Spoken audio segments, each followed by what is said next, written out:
gay?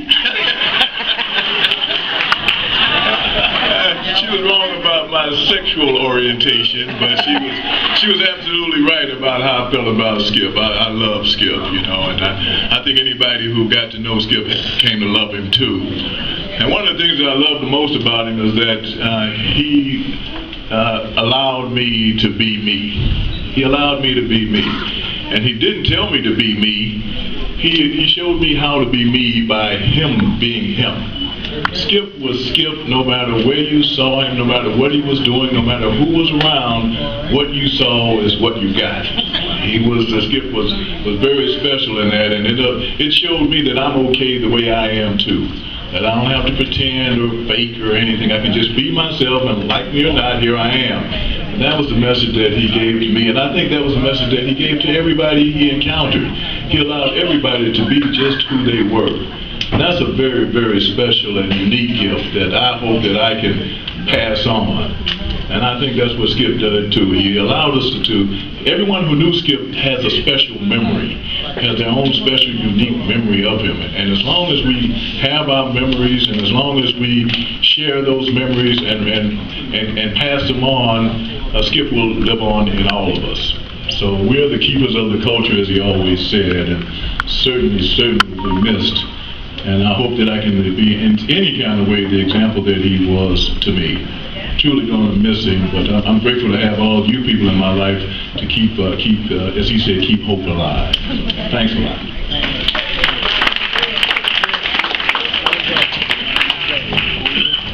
Hello everyone, my name is Rodney Bates. I've never been one to shy away from standing up in front of an audience and talking, getting on a mic, but this one here is difficult for me. Dora made me come, and I really didn't want to do this. Because it's hard to find the words I want to express how I felt about the man. Skip was very instrumental in my life and in my recovery, and we always didn't see eye to eye, because for those of you who know me, I'm hard-headed and I think I know everything. And, yeah, true story. And Skip and I used to get a little disagreements and arguments, but you know what, at the end of the day, we always came together. And that's kind of what Sterling, he let me be me. I mean, he got my S-H-I-T, and I always said, you're a dumbass, and all the words that he used, but it was out of love. That was the only man that could curse me out, and I could come back for more. And that's the affection he had on me, and I'm truly going to miss him, and I know my wife is going to miss him even more, because every time we would come around to the meetings, he would say, where's that dumbass, and tell him he ain't shit. So that's what I got. Okay.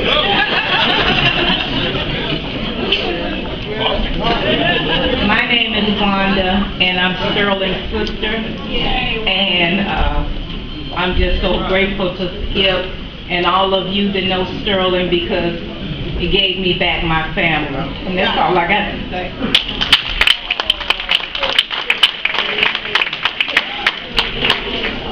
Hi,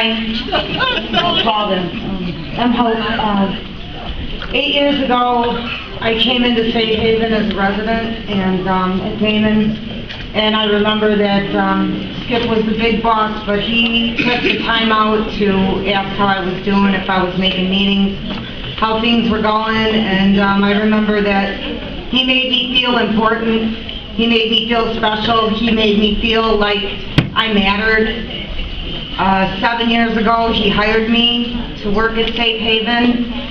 I remember getting into professional development after I got hired and thinking to myself, holy crap, I never in all my life met somebody like this in all my, as long as I've ever lived, because he's just so flamboyant and outspoken, and just was always, had a joke, or always told it like it was. You know, when I got another opportunity and resigned from Safe Haven, Skip was the first person I called to tell him, and his exact words to me were, and I quote, "Take the money and run." I was overjoyed that I had found another opportunity, and he supported me 100%, and again, made me feel important and worthwhile, and told me, your Safe Haven family will always be here for you. And it's been that way for 8 years now, and even after I left, I still feel like part of the family. Skip made me feel like family.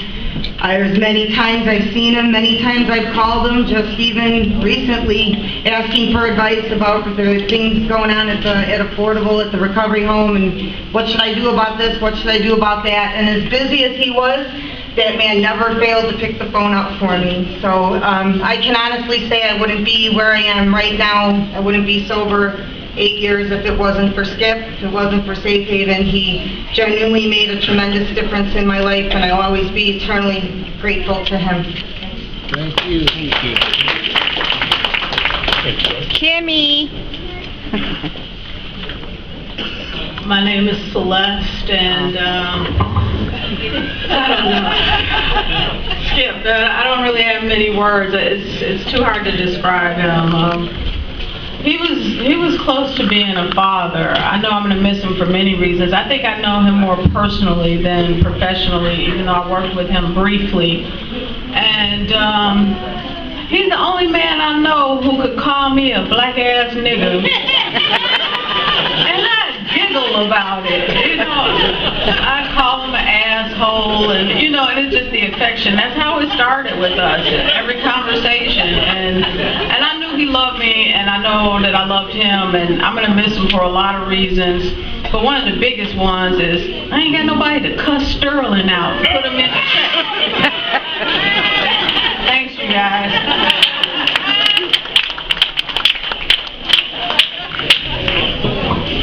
My name is Herb. I met Skip back in 1994. I remember when I came to what we call the House of Pain, and I was scared, confused, didn't know what I was going to do. I gotta get going. John, give me a stroke. That's when I met Skip, and if I had to give one person responsible for helping me get my life back straight, it would be Skip. I stayed in the halfway house 18 months, and you know, it didn't stop there. Even when I left the halfway house, he continued. Whatever I needed or needed advice, he was always willing to give me that. And I'm going to miss him. I don't know about nobody else. I probably heard Skip told us that we are all we got.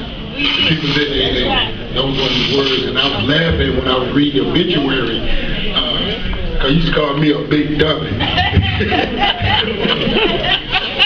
I'm going to miss him, and to his family, keep your head up, Skip. That's what he would have wanted for you guys, and all the guys from being South, the House of Pain. If you ever need us, we here for you. Thank you.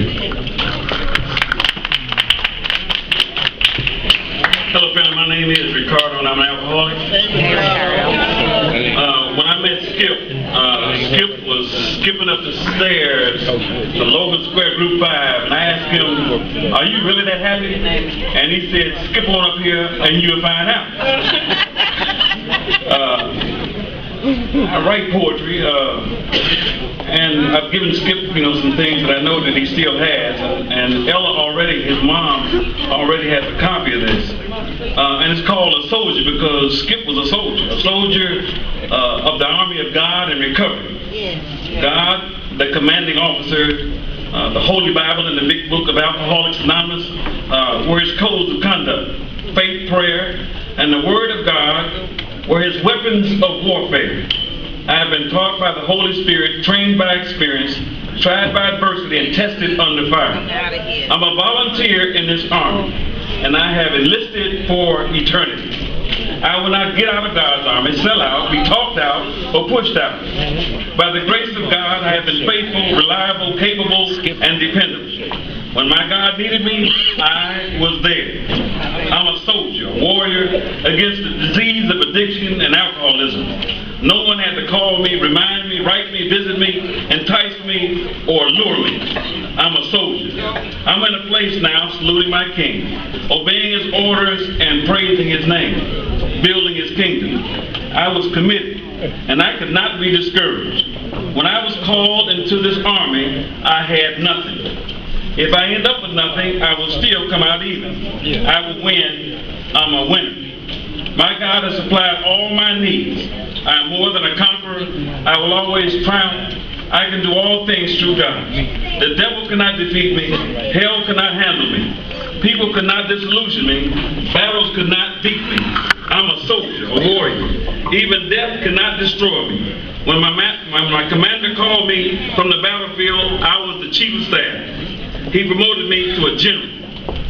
I'm a soldier in this army. I'm marching, claiming victory. I have not given up. My spirit is alive. Nearer than breathing, closer than hands and feet. I'm a soldier marching heaven bound to share with each and every one of you God's blessing. The spirit of Skip is still alive. He also received the promises. And just to share that with you, because he was a member of Alcoholics Anonymous, many people don't receive these promises, and Skip did.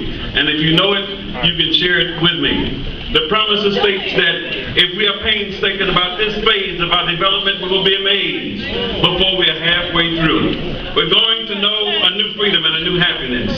We will not regret the past nor wish to shut the door on it. We will comprehend the word serenity, and we will know peace. No matter how far down the scale we have gone, we will see how our experience can benefit others.